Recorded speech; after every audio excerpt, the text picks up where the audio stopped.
No, we have the pectoral girdle, which is the scapula. And we have the acromion, which is connected to the spine.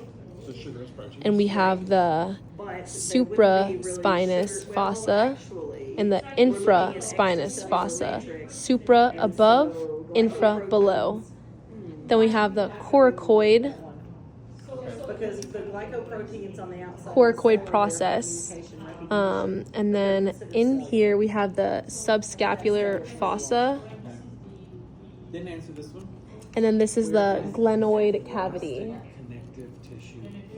And then into the humerus we have the greater tubercle, lesser tubercle, and then the intertubercular groove. And then the humeral head is the big round, like the big head of it. And this is the anatomical neck, surgical neck,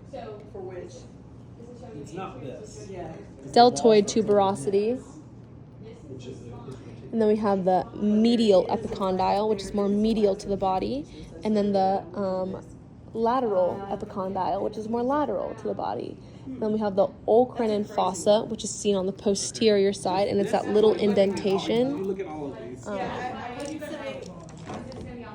on this here. We can see that this is the olecranal fossa. It's that big indent, and then we have the coronoid fossa, which is right here. So, coronoid fossa. And then we have the capitulum, however you say that, right here. And then this little edge right here is the trochleae, this little edge. And then next we have the radius, and this is the radial head, radial neck, radial tuberosity, and then the styloid process, which is this pointy part, the styloid process. And then for our ulna, we have the olecranon process, which is on the posterior side. You can see the olecranon process. If you remember, it goes into the olecranon fossa. So olecranon process. And then we have the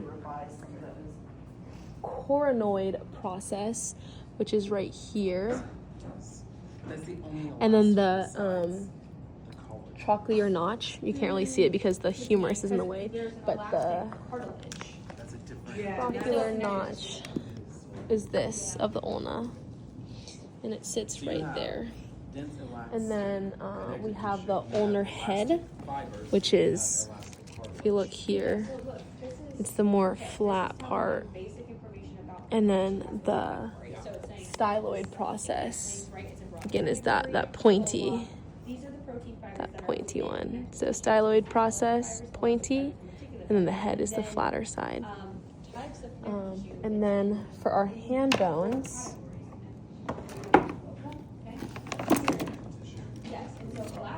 I'll grab this hand over here. We have the pisiform, which is this little knob that's connected to the triquetrum.